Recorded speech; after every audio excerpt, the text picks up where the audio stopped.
안녕하세요. H채널의 한창훈입니다. 반갑습니다. 2019년 2월 19일 비트코인 및 암호화폐 시황 방송을 시작하겠습니다. 먼저 댓글로 좋은 의견과 질문, 정보 공유해주신 분들에게 감사 말씀드리고 오전 영상에 이어서 바로 진행을 해보도록 할게요. Q&A 시간을.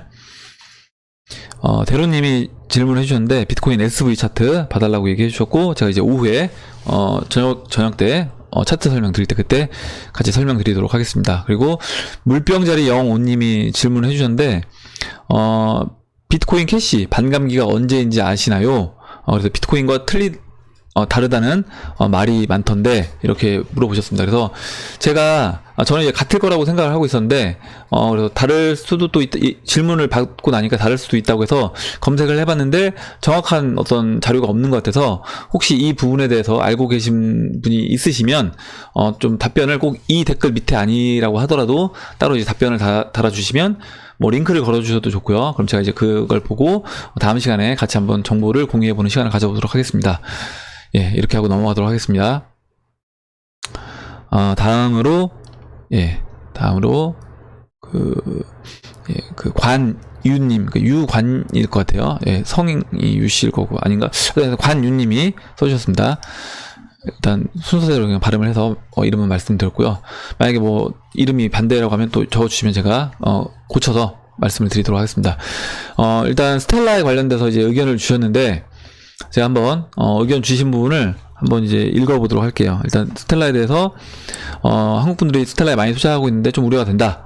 그래서 스텔라가 IBM과 파트너십을 가지고 있긴 하지만 디스트리뷰션 플랜도 모호하고 제대로 된 회사가 아니고 비영리를 선언하고 있기 때문에 과연 자산 관리를 할 수 있을지 우려가 된다. 저는 개인적으로 스텔라는 사기나 엉터리 프로젝트로 보고 있습니다.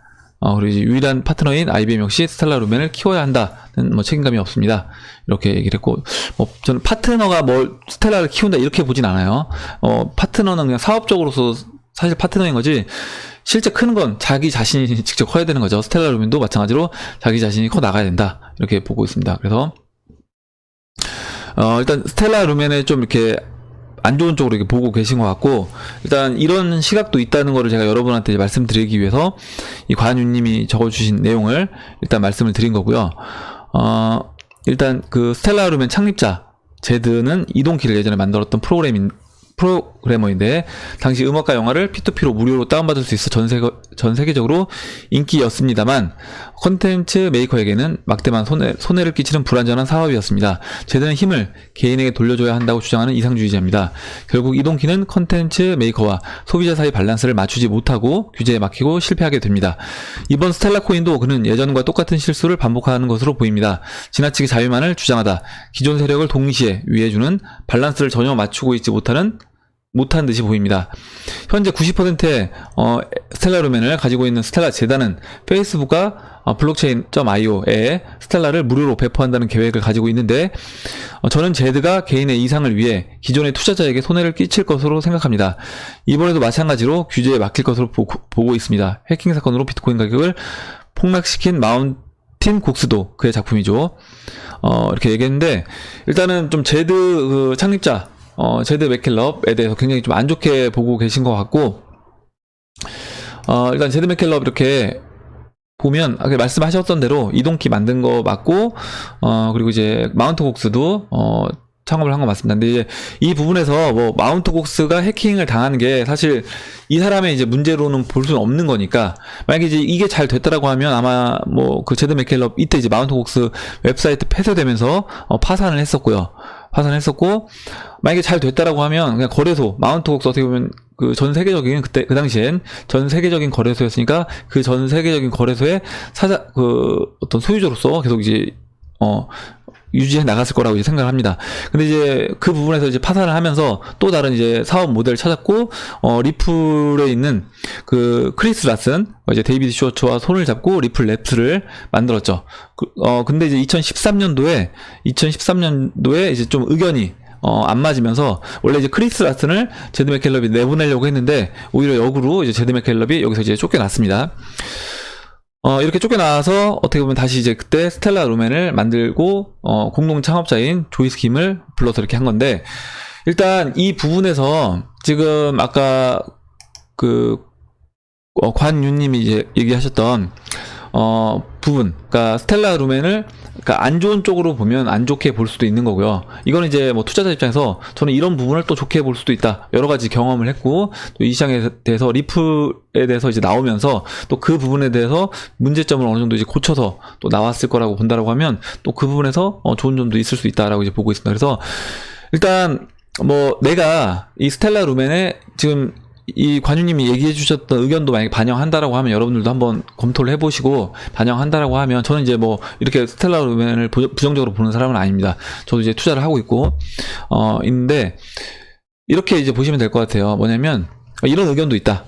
예. 그리고 이런 의견을 갖고 있는 사람이 있으니까 당연히 이제 매도가 있는 거고, 또 누군가는, 나는 이제 이 사람이 이런 여러 가지 거래소 경험도 있고, 뭐, 리플을 또 보완해서 스텔라 루멘을 만들었다라고 하면 또 더 잘 될 수도 있다라고 이제 볼 수도 있고, 페이스북하고의 어떤 그런 무료 배포도 이게 이제 안 좋게 볼 수도 있지만 또 반대로, 이를 통해서 어떻게 보면 일정 부분 이 기반을 좀 더 확고히 다져갈 수 있다. 물론 기존 투자자에게는 이게 이제 무료로 배포되다 보면 당연히 이제 그런 부분은 있습니다. 뭐냐면 무료로 배포되다 보면 그 무료로 받은 사람들이 그 가치를 그 사람들은 어차피 이제 공짜로 받은 거니까 이걸 그냥 시장에 던질 수 있어요. 싼 가격에도. 그렇다라고 하면 기존 투자자들 입장에서는 좀 손해를 보는 것처럼 이제 보일 수도 있습니다. 그렇긴 한데 이게 어찌됐든 돈이라는 것이고 돈은 많이 돌아다닐수록 저는 그 가치가 이제 올라간다라고 보고 있습니다. 기축통화도 전 세계적으로 쓰이고 있기 때문에 그만큼 역할을 하는 거라고 보면 스텔라 루멘도 이제 이 제드 맥켈럽이 원하는 그렇게 하는 이유는 분명히 이제 있을 거다. 무료로 나눠주는 데는 저는 이유가 있을 거다라고 보고 있습니다. 그래서 많은 사람들이 이 스텔라를 실제로 조금씩이라도 일단 사용을 해보게끔 하기 위해서 하는 게 아닌가라고 생각이 듭니다. 그래서 이 부분은 이제 견해는 전 달라질 수 있고 저도 이제 이런 의견도 존중하고 또 제 의견은 제가 있는 거고 이렇게 이제 봐주시면 될 것 같고 그래서 여러분들 항상 뭐 이런 것 같아요. 그러니까 어제 제가 영상에서 한 코인의 사랑에 빠지지 말아라 얘기했던 부분도 만약에 그 지금 의견 주신 이 내용이 맞다라고 하면 사실 실제로 내가 투자를 해서 큰 손해를 볼 수도 있기 때문에 그 부분에서 내가 한 코인에 너무 사랑에 빠져서 그 코인만 이제 몰빵한다거나 아니면 뭐 예를 들어서 포트폴리오를 짜지 못하고 그냥 하나만 갖고 있다거나 팔지도 못한다거나 이런 식으로 하지 마시고 어느 정도 나중에 수익을 보시면 일정 부분 매도를 하시고 또 자산을 여러 군데로 좀 분산할 수 있는 그런 식으로 한다고 하면 어차피 우리가 뭐 스텔라 루멘 이거에 대해 어떤 기술적인 부분 다른 코인들도 마찬가지 리플도 마찬가지고 비트코인도 좀 마찬가지라고 봅니다. 다 이제 돈을 벌기 위해서 우리가 투자 행위를 하고 있는 거잖아요. 물론 암호화폐 이 산업 난 블록체인이 진짜 잘 돼야 돼 4차 산업 성장해야 돼 이런 목적으로 하시는 분들도 진짜 있을 수는 있지만 저는 이제 극히 일부일 거라고 이제 보고 어찌됐든 돈을 우리가 벌기 위해서 투자자로서 이 시장에 뛰어든 거라고 하면 그 부분에서 어느 정도 이제 리스크 관리는 필요하다. 예, 그래서 그런 리스크 관리 차원에서 이런 어떤 반대 의견도 우리는 들어볼 필요가 있다라고 생각이 들어서 한번 제가 말씀을 드려봤습니다. 참고를 해보시면 도움이 될 것 같아요. 그리고 이제 다음 보도록 하겠습니다. 최건님이 작성해 주셨는데 제가 이제 마지막에 그때 자영업자 관련돼서 이제 그 700조 가까운 부채가 있다. 그 가계 대출까지 해서 그 부분을 이제 보시고 이제 얘기해 주신 것 같아요. 한번 읽어보도록 하겠습니다. 자영업자 힘든 건 너무 많아서 힘들죠. 과연 자영업자가 좋아질 날이 올까요? 대부분 온라인으로 상품 구매도 많고 그나마 식당인데 너도나도 식당, 커피숍, 치킨집 답이 없을 듯 합니다. 이렇게 얘기해 주셨고 뭐 국내 자영업자 수가 이제 많은 것도 문제고 결국에 이제 또 문제는 뭐냐면 이런 대기업들이 자영업자들 시장까지 들어오고 있는 게 저는 이제 문제라고 봅니다. 대기업들이 이름만 바꿔요. 진짜 어떻게 보면 이 정부에서 정책을 이제 피죠. 야, 대기업들 골목상권 침범하지 말아라. 이렇게 해서 정책을 핍니다. 정책을 피면 그 법의 어떤 그 틈새를 이용해서 교묘하게 하는 거예요. 이름을 바꿔서 들어간다거나 아니면 자기들이 직접 창업하지, 그러니까 직영은 아닌데 가맹점 사실 거의 대부분이 편의점이 가맹점이라고 하지만 저는 이제 그 직영점에서 약간 책임감 있는 사장을 앉혀놓은 그런 것처럼 이제 보여진다라는 거죠. 대기업들. 그래서 일정 부분 뭐 대기업과 상생하는 것처럼 보여지지만 결국 기존에 이제 골목 상권에 있는 우리 개인들 창업했던 그런 부분들을 다 시장을 장악하고 간다.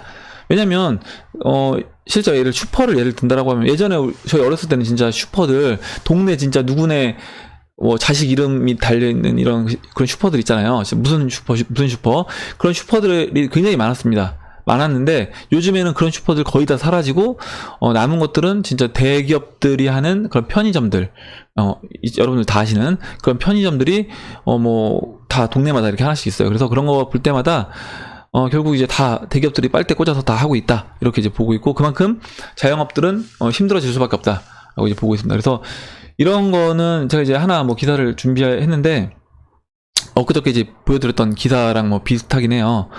이제 이 자영업자들 대출이 계속 늘어나고 있다. 그래서 대부업조차 밀려나서 이제 사금융 이용자가 45만 명이래요. 자영업자들 중에 45만 명이고, 이렇게 돈 몇 억씩, 그러니까 퇴직금으로 받은 돈 아니면 돈을 빌려서 주변에 대출을 받아서 막 4억 원씩 들여서 했는데 한 달 임대료가 1,300만 원이고 인건비 이렇게 고정비용 빼고 나면 실제 돈을 버는 것처럼 보여도 남는 건 별로 없다. 제가 아는 주변 분들도 거의 10억 가까이 돈 투자해서 이렇게 부패 비슷한 걸 했는데 망했어요. 결국 될 듯 하면서 망해서 결과적으로 이제 본인 집까지 다 이제 어떻게 보면 날리게 되는 그런 상황이 됐습니다. 그래서 이런 분들이 주변에도 굉장히 많고, 지금 보면 주변에 예전에 이제 어느 정도 장사가 됐던 분들도 굉장히 지금 힘들어하고 있고, 매출이 작년보다 적게 줄어든 분이 30%, 많게 줄어든 분들은 반토막 이상 났다 이렇게 얘기를 하고 있습니다. 그래서 지금 그 자영업자들 대출 잔액이 지금 여기는 609조 원, 지난해 9월 말인데 지금 어제 제 영상에서 말씀드렸을 때는 거의 700조 원에 이제 가까이 올라왔다라고 말씀드렸어요. 물론 이제 자영업자들 대출, 사업 대출은 400조 원이 430조 원인가 그랬고, 그리고 이제 가계 대출 말고 뭐였죠? 부동산 이제 대출까지 포함한다라고 하면, 그러니까 사업자 대출 말고, 사업자 대출이 430조, 그리고 가계 대출이 나머지 부분을 차지한다. 그래서 700조 가까이 된다. 이렇게 얘기를 했습니다. 그래서 지금 이렇게 가계 대출이 계속 2014년도부터 2014년도에만 해도 거의 300조 좀 후반 보였는데, 지금은 거의 이제 700조 가까이까지 올라왔다. 지금 현재는요, 700조 가까이까지 올라왔다. 이렇게 보면, 이 증가세가 이제 적지 않은 부분이고, 이런 것들이 결과적으로 만약에 이번에 경제 위기 상황이 왔을 때 다 부메랑으로 돼서 이제 돌아올 수밖에 없다라고 보고 있습니다. 그래서 근데 이게 어쩔 수 없는 선택인 것 같아요.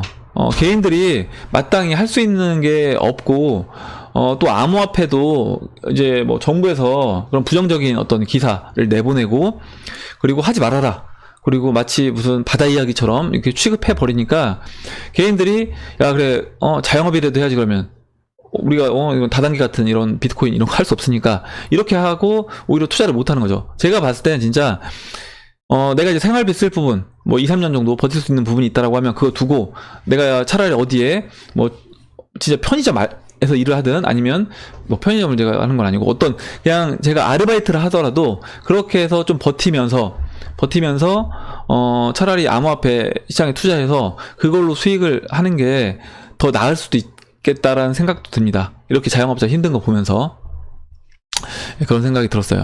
그래서 저희 부모님도 예전에 이렇게 슈퍼를 하셨었는데, 그때도 이제 그런 조사를 했어요. 정부에서 보면 이런 걸 합니다. 그러니까 슈퍼 매출이 얼마큼 줄어들었냐 이렇게 조사를 해요. 그래서 물어보면 계속 줄어드는 거예요. 매출이 이제 매년 조사할 때마다 매년 줄어듭니다. 그래서 결과적으로 이제 부모님 연세도 이제 있으시고 이제 힘드시고 하니까 그만두시고 정리하고 나오셨는데, 처음에 이제 들어갈 때 들어간 권리금이라든가 이런 거 생각하면 사실 나올 때는 그것도 이제 받지 못하고, 왜냐면 매출이 그만큼 많이 줄어든 상태이기 때문에 받지 못하고 이제 나오셨던 그런 기억이 나네요. 그게 벌써 이제 거의 한 15년 전 얘기인데, 그렇습니다. 그래서 자영업이 그만큼 쉽지 않다. 라는 거, 말씀을 드렸고, 일단 앞으로 이제 올 경제 위기에 더 힘들어질 것 같아서 그게 이제 그 부분이 좀 안타깝긴 합니다.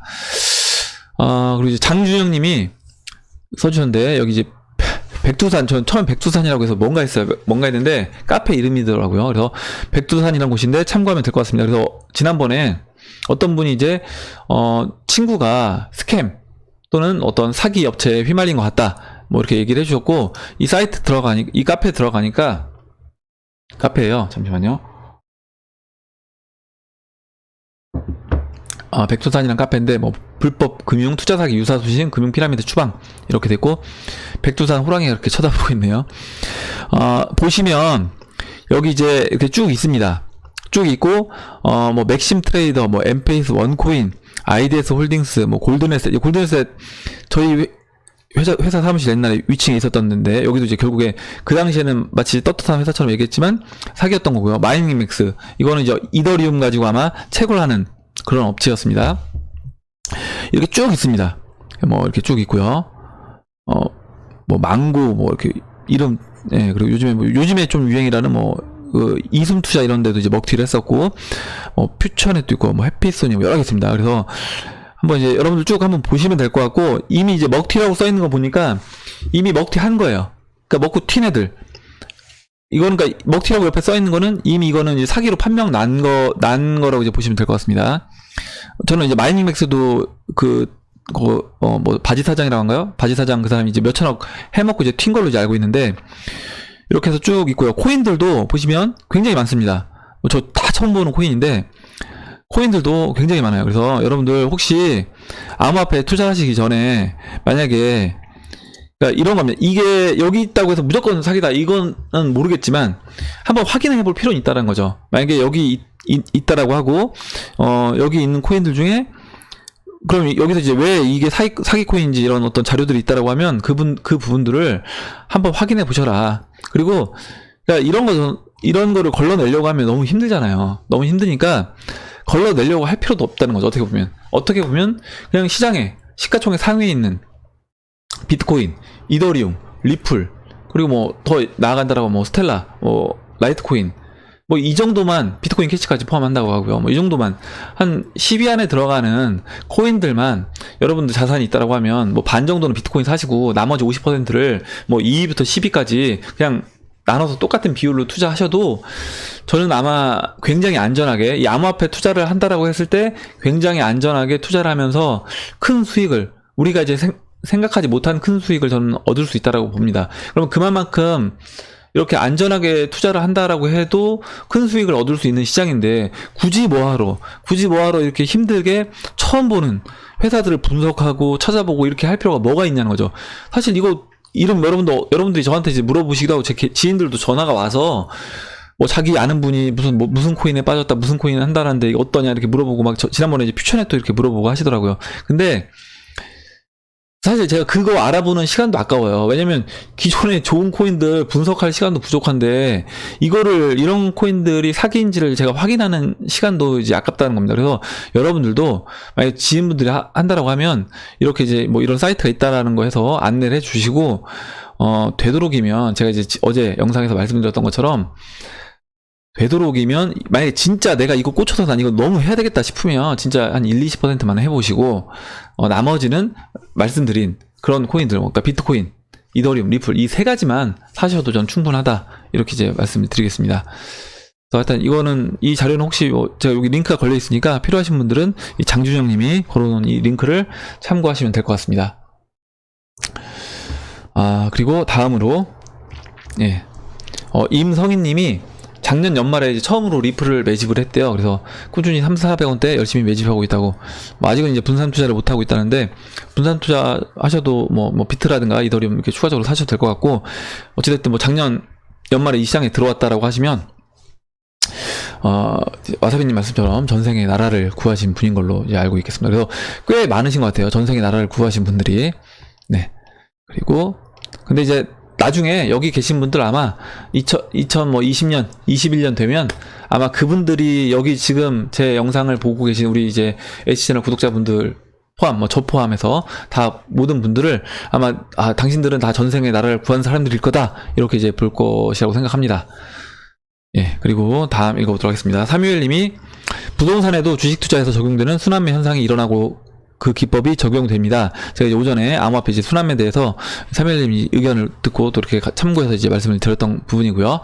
모든 부동산 투자 방법에 관한 책을 본 건 아니지만 순환매매 기법을 본 적은 없습니다. 순환매매 기법을 잘 이해하여 부동산에 적용하면 수익을 극대화시킬 수 있습니다. 왜냐하면 자금은 한정되어 있기 때문에 그러니까 지금 암호화폐 시장도 보면 모든 종목이 한 번에 다 상승하는 건 아니고 한 번씩 올려놓고 쉬고, 그 다음에 또 다른 종목들 뭐 중형주 올리고 쉬고, 그 다음에 비트코인 대형 알트코인 올리고 쉬고, 이런 식으로 이렇게 돌아가잖아요. 돌아간 이후에 다시 한번 또 조정, 약간의 뭐 기간 조정이든 가격 조정이든 받고 또 올라갑니다. 그렇게 보면 근데 부동산도 그렇다는 거예요. 311님 말씀은 뭐냐면, 부동산도 그렇기 때문에 우리가 부동산도 관찰을 해서, 제가 이제 질문을 했는데 아직 답변 주지 않으셨는데, 일단 뭐 이 부분은 시장 상황에 따라 좀 다를 것 같긴 합니다. 뭐냐면 뭐 어떤 때는 뭐 대형 평수가 먼저 가고 소형 평수가 먼저 가고 이렇게 될 수 있는 거고, 그 다음에 이제 오피스텔, 아니면 이게 지금 순서대로 적어 주신 걸 수도 있어요. 그래서 만약 그렇다라고 하면 뭐 대형 평수, 소형 평수, 그리고 오피스텔, 상가, 토지 순서대로 간다라고 하면, 이런 패턴으로 우리가 투자를 해 나간다라고 하면, 대형 평수에 투자해서 일정 부분 수익 나오면 매도를 하고, 그 다음에 소형 평수, 그 다음에 오피스텔, 이런 식으로 하면 부동산에서도 큰 수익을 거둘 수 있지 않을까. 똑같은 돈으로 매매를 한다고 하더라도 할 수 있을 것 같습니다. 그래서 다음에 이제 암호화폐 시장으로 충분히 돈을 버시고, 그 다음에 경기 침체가 와서 부동산 가격들이 충분히 이제 메리트 있는 가격이 됐을 때, 그때 이와 같은 방법으로 한번 또 얘기를 나눠보고, 부동산 관련돼서 어떤 식으로 이제 순환매로 투자를 하면 좋을지 한번 또 얘기를 해보면 좋을 것 같아요. 예, 좋은 부동산에 관련된 좋은 의견 주셔서 한번 읽어봤습니다. 그리고 다음 보도록 할게요. 비트거인님이 써주셨는데, 제 느낌에는 지금 시기가 2017년도 8월쯤과 이제 비슷하다 생각이 든다라고 했는데, 어떻게 생각하냐 이렇게 물어보셨고, 제가 한번 간단하게 말씀드리도록 하겠습니다. 예. 비트코인 차트를 보시면 2017년, 지금 제가 체크를 미리 해놨어요. 지금 제가 채널을 이렇게 그려놨고, 채널은 일단은 2015년 저점과 지금 이제 저점을 있게끔 그렸습니다. 이거는 왜냐면 이제 그 200주 이동평균선이 지금 지나가는 지점이, 200주 이동평균선 지나가는 지점이, 이것만 하나만 체크를 할게요. 여기다 200주 이동평균선만 그려 놓도록 하겠습니다.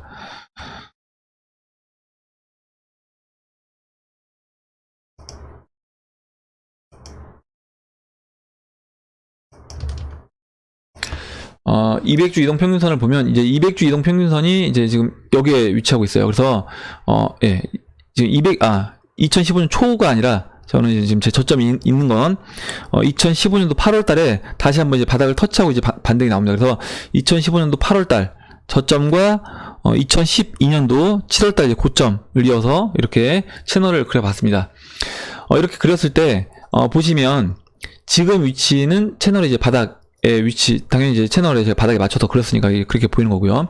그리고 이때 2018년도 제가 보는 관점입니다. 2017년도 8월은 저는 일단 채널 한 중반부 정도로 보고 있어요. 그래서 만약에 이제 지금 이 정도라고 하면, 아마 지금 잠깐만요. 예, 비트거인님이 얘기해 주신 의견이라고 하면, 지금 채널 중반부니까, 그럼 여기서 이제 바로 이제 아마 비트거인님은 이제 바로 상승이 나올 것 같다는 아마 느낌을 받으셔서 2017년도 8월달, 그때 시장에서 2017년도 한 뭐 9월, 10월 말부터 이제 비트코인 캐시가 상승하면서 상승이 시작됐는데, 비트코인은 먼저 그 전에 비트코인은 움직였고요. 그래서 아마 이제 그와 같은 의견을 이제 주신 것 같습니다. 그래서 저는 이제 이 위치로 보고 있어요. 저는 이제 200주 이동평균선 기준으로 봤을 때 2015년도 초와 같은 위치로 본다라고 해서 저는 이제 이 정도 위치로 보고 있습니다. 예, 이 정도 위치로. 그래서 일단 뭐 이런 부분은 의견은 이제 다양하게 좀 달라질 수 있고, 만약에 지금 뭐 2015년 초든, 예, 뭐 여기 지금 2015년 8월이든요. 어찌됐든 채널 아래에 있는 부분이기 때문에 지금은 싼 가격이다. 싼 가격이면은 분명하다. 이렇게 보시면 될 것 같고, 지금 여기에서 이제 시작된다라고 하면 상승이 얼마큼 시작됐냐면, 거의 이제 보시면 2015년도 지금 초라고 했을 때 상승률이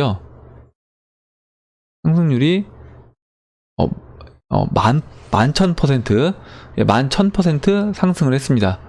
11,000% 상승했고, 만약에 이 채널 바닥인 2015년도 8월 달부터 상승폭을 계산을 해도 9,700%예요. 9,700%. 그래서 지금 우리가 채널 상단부까지 채널 상단부까지 가져간다라고 하면 진짜 큰 수익을 볼 수 있는 그런 시장이다. 그리고 지금 자리에서 채널 상단부까지 바로 올라간다고 하더라도 지금부터 잠깐만요. 제가 안 보이는데 예. 1200%입니다. 1200% 1200% 상승할 수 있는 그런 시장이다. 예. 지금 바로 이 자리에서 바로 채널 상단부로 간다고 하더라도 12배 정도, 비트코인이 12배 정도 상승할 수 있는 그런 시장이라고 보시면 될 것 같습니다. 그리고 이제 넘어가도록 할게요. 예. 제이팍님이라고 이제 읽어야 될 것 같은데 한번 보도록 하겠습니다. 읽어보도록 하겠습니다. 비트코인이 H님이 말씀한 대로 저항을 돌파하였고 다음 저항은 3,900달러 쯤이라고 말씀했는데 저 같은 경우는 코인을 매수할 때 사토시로만 매수를 합니다. 그런데 아마 이제 미국에 계셔서 그런 걸 수도 있을 것 같아요. 이제 이름 쓰신 거 보니까 지금 1비트로 리플을 매수하려고 한다면 비트가 다음 저항 갈 때까지 기다린 다음에 해야 되나요? 아님 지금 리플 가격이 하향해서 변동이 없는데 지금 해야 되나요? 어차피 1비트로 살 수 있는 리플 개수는 리플 사토시 가격이 변동이 없다면 지금 사나 비트가 4,000달러에 가나 다른 게 없지 않나요? 이렇게 얘기해 주셨습니다. 그래서 맞습니다. 맞고 BTC 마켓에서 리플 가격이 만약에 동일하다라고 하면 뭐 지금 사시나 만약에 비트코인이 10,000달러 가서 10,000달러일 때 지금 사토시 가격으로 리플이 잠깐만요. 얼마인가 한번 볼까요? 사토시 가격으로 리플 가격이 이렇게 지금 리플 가격이 8,240입니다. 8,240인데 이 8,240이라고 하면 8,240에 대해서 8,240 사토시라고 이게 변함이 없다라고 하면 비트코인이 10,000달러를 가든 뭐 10만 달러를 가든 상관없다라는 겁니다. 예, 상관없고 어차피 그 1비트로 살 수 있는 사토시 1비트로 살 수 있는 리플 가격은 동일하다. 1비트로 살 수 있는 리플 가격은 동일하다. 그러면 이런 거죠. 만약에 비트가 올라가는데 리플은 안 올라갈 것 같아요. 리플은 오히려 빠질 것 같다. 원화 달러 가격에서 빠질 것 같다라고 하면 당연히 이제 리플이 이 사토시 BTC 마켓에서 리플이 빠질 겁니다. 우하향에서 빠질 거예요. 빠지게 되면 만약 그렇게 예상한다라고 하면 비트를 들고 있다가 나중에 좀 기다렸다가 사야 되는 거고요. 만약에 뭐 동일할 것 같다라고 하면 아무 때나 사셔도 상관없다. 예, 아무 때나 사셔도 사토시 가격만 동일하면 그거는 동일한 거다. 이렇게 보시면 될 것 같습니다. 무슨 얘기냐면 그냥 지금 0.00008236이에요. 그러면 뭐 계산을 해보면 지금 1비트로 살 수 있는 계산기가 갑자기 1비트로 살 수 있는 0.00008236이요. 그러니까 1비트로 살 수 있는 지금 리플 개수는 12,140개입니다. 12,140개인데 이 12,140개는 변함이 없다. 비트코인이 뭐 10,000달러, 10만 달러 가도 똑같은 비율대로 리플도 달러 시장에서 올라간다라고 하면 비율이 똑같이 올라가면 이 BTC 마켓에서 이 리플 가격은 동일하게 8,236입니다. 8,236 사토시기 때문에 그때는 1비트로 언제든지 12,140개의 리플을 살 수 있는 거다라고 이제 보시면 될 것 같아요. 예, 다음 내용 보도록 하겠습니다. 박재균님이 그 경험담을 써주셨는데 오늘 낮에 제가 편의점에 있는 흔한 CD기에서 아마 그게 효성 거일 것 같아요. 지난번에 이제 그 의견 주셨던 거 보면 효성 CD기에서 비트코인으로 현금 인출이 가능한지 궁금해서 시도를 해봤는데 됐대요. 그래서 수수료는 들었지만 재밌는 경험을 한 날이라 즐거웠다 이렇게 얘기해 주셨고 대신 저도 이제 해보려고 했더니 보니까 지금 CPDAX 거래소에서 비트코인이 있어야 가능하다. 그래서 이 거래소에 비트코인이 있을 때만 이용 가능한 것 같아요. 그래서 아무 거래소나 되는 건 아니고 그리고 출금 수수료는 1,400원입니다. 그래서 싸진 않아요. 싸진 않고 좀 비싸긴 한데 한번 경험 삼아 이렇게 해보셨다고 합니다. 예. 그래서 이제 아직 비트코인 전용 ATM 기기가 아니라서 비싼 수수료를 받고 있는 것 같다. 이렇게 얘기를 해주셨습니다. 그래서 일단은 실제적으로 내가 비트코인을 현금으로 이제 인출할 수 있다는 거, 그 부분에서 좀 의미가 있었던 것 같아요. 예. 그리고 다음으로 이제 와사비님이 이제 써주셨는데 내용을 한번 보도록 하겠습니다. 제가 이제 어제 영상에서 예, 그레이스케일 인베스트먼트에서 투자를 하고 있다, 그 부분을 이제 말씀드렸고, 그 금액이 작년 한 해 동안 한 4천억 정도 된다, 원화로 4천억 원 정도 된다, 이렇게 말씀을 드렸습니다. 거기서 기관 투자자가 66%를 투자했다고 했어요. 그러면 66%라고 하면 대략 한 뭐 2,600~700억 정도 될 것 같네요. 그 정도를 기관 투자자들이 투자를 했다라는 겁니다. 그래서 그 부분에서 좀 디테일하게 내용을 써주셨는데 한번 읽어보겠습니다. 한국 분들은 잘 모르시겠지만 미국 직장인들이 받는 베니핏 중에 401k 직장 연금 계좌 일종이 있는데 보통 두 가지 혜택이 있습니다. 본인이 월급에서 원하는 만큼 부을 수 있고, 회사는 그 금액에 대해 몇 %까지 추가로 공짜 돈을 더 넣어줍니다. 그러니까 제가 만약에 돈을 많이 낸다라고 하면 또 몇 %를 추가로 또 더 넣어준대요. 그러면 이제 투자를 많이 하는 사람일수록 어떻게 보면 공짜로 더 혜택이 주어진다는 거죠.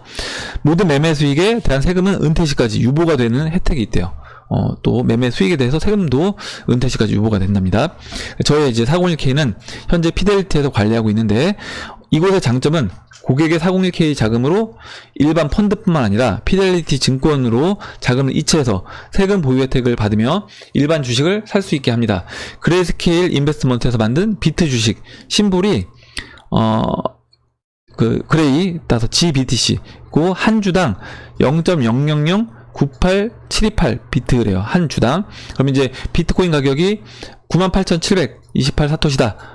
만약에 1비트코인이 1억 원이 됐다라고 하면 한 주 가격이 98,728원이 되겠네요. 한 주 가격이 98,728원이 된다. 그래서 지금 가격에 맞춰서 있겠고요. 이런 식으로 이제 한 주씩 살 수 있다라는 겁니다. 그래서 이제 ETF도 이런 형태라고 이제 보시면 될 것 같아요. ETF 형태도 이런 형태를 띈다라고 보시면 될 것 같고, 아니면 이제 여러 가지 종목들을 묶어서 할 수도 있는 거고요. 그래서 암호화폐의 우상향을 확신함으로 다양한 방법으로 각종 현물들을 담아두고 있지만 401k를 통해서도 계속 GBTC와 다른 ETN 주식들의 발을 담그고 있습니다. 이렇게 얘기해 주셨고, 그러니까 직장 생활을 하고 있어서 직장에서 받는 월급에서 일정 부분 본인이 원하는 코인들 사고 계시고, 매일 사고 계신다고, 매일인가 이렇게 정해진 기간에 사고 계신다고 했고, 그리고 거기에 더불어서 또 하시는 게 이렇게 401k를 통해서 또 암호화폐에 간접적으로 또 투자를 하고 계신다. 예, 근데 이제 이런 자금은 굉장히 의미가 있는 게, 미국의 직장인들이 계속 일을 할 때마다 일정 부분의 돈이, 그러니까 매수 대기 자금이 항상 있는 거예요. 신규 매수 대기 자금이. 그래서 그 신규 매수 대기 자금이 계속 들어오기 때문에 이거는 이런 시장이 이제 열리게 되면 암호화폐 시장을 끌어올릴 수 있는 저는 원동력이 된다. 왜냐면 신규 매수 대기 자금이 매달 들어오기 때문에 그 돈이 들어오면 들어오는 족족 무조건 사야 되는 거예요.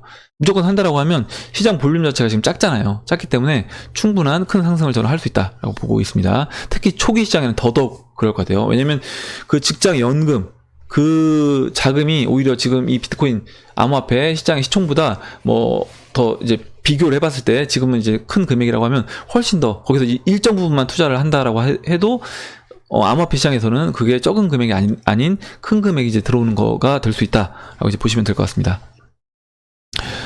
네, 지금 다 하려고 했는데 일단은 좀 길어져서 마지막으로 이제 요소님이 써주신 내용만 읽고 이제 정리를 하도록 하겠습니다. 예, 와사비님과 H님 의견에 공감한다. 가족들은 제가 비트코인 1억 간다고 하면 정신 나간 소리를 한다고 노여워합니다. 비트코인의 가치에 대해서는 시간이 문제지 일정 가격에 도달하는 것에 대해서는 의심하는 바가 없습니다.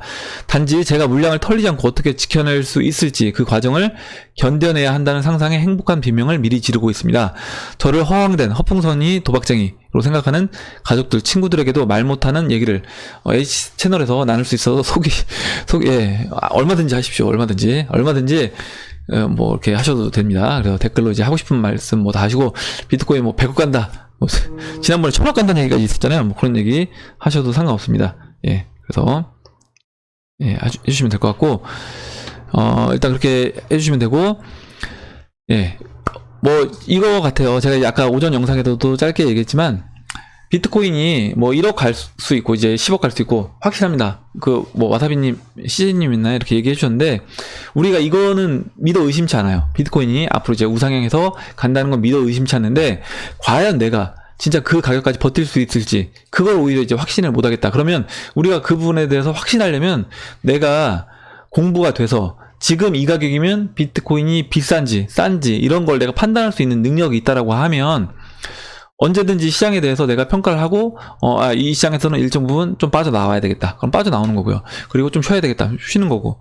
쉬는 것도 투자입니다. 그럼 쉬는 거고. 그리고 또 다시 또 투자 충분히 이제 저평가, 우리가 저평가도 이제 알아볼 수 있잖아요. 어떨 때 이제 비트코인 가격이 진짜 충분히 싼 건지를 알 수 있습니다. 계속 우리가 지금 채널에서 여러분들 의견들 주신 부분 다시 같이 공유하면서 공부를 했기 때문에 그런 것들을 이제 확인한다라고 하면 충분히 이 정도면 저평가된 상태다라고 얘기를 한다라고 하면 그때는 현금으로 보유하고 계시는 뭐 달러로 갖고 계시는 뭐 금을 갖고 계시는 부동산으로 갖고 계시다가 나중에 충분히 싸졌을 때 그때 다른 자산을 매도해서 이쪽 시장으로 이제 들어오면 저는 될 것 같아요. 그리고 우리가 이제 만약에 이 시장에 대해서 매도를 한다라고 하면 그거는 이제 우리가 이걸 믿지 못하기 때문에 매도를 하는 거다. 그래서 만약 그렇게 된다라고 하면 뭐 1억 원을 가든 10억 원을 가든 그건 이제 우리랑 어떻게 보면 관계 없는 얘기가 되겠죠. 그래서 아까 제가 잠깐 말씀드렸던 것처럼 이 시장에 여러분들 그리고 제 채널을 보시는 아마 이제 많은 분들 중에서도 저는 수익은 다 천차만별일 거다. 그리고 그 부도 다 천차만별로 달라질 거다라고 보고 있습니다. 그래서 최대한 여러분들 돈 많이 버시길 바라고 저도 같이 이 채널 운영하면서 여러분들하고 이제 정보 같이 공유하면서 또 배워 나가면서 여러분들도 또 같이 배우시면서 같이 성장하는 그런 채널로 만들어 갔으면 합니다. 예, 그럼 이상으로 2019년도 2월 19일 비트코인 및 암호화폐 시황 방송을 마치도록 하고 Q&A가 계속 밀려서 오늘 이렇게 2편 찍었는데 아직도 좀 몇 분 더 남았는데 제가 그럼 오후에 뭐 차트 영상 하기 전에 짧게라도 Q&A를 하고 시작을 하도록 하겠습니다. 왜냐면 이게 계속 밀리다 보니까 지금 뭐 이틀 전 그 질문을 지금 하게 돼서 이렇게 하면 안 되겠다 생각이 들어서 오늘 제가 최대한 땡겨서 지금 진행을 하고 있습니다. 양해 말씀 드리고 그럼 이상으로 영상을 마치도록 하겠습니다. 댓글 남겨주신 분들한테 진심으로 감사 말씀드리고 영상이 도움이 되셨다면 좋아요와 구독 버튼 그리고 알림종 버튼을 눌러주세요. 감사합니다.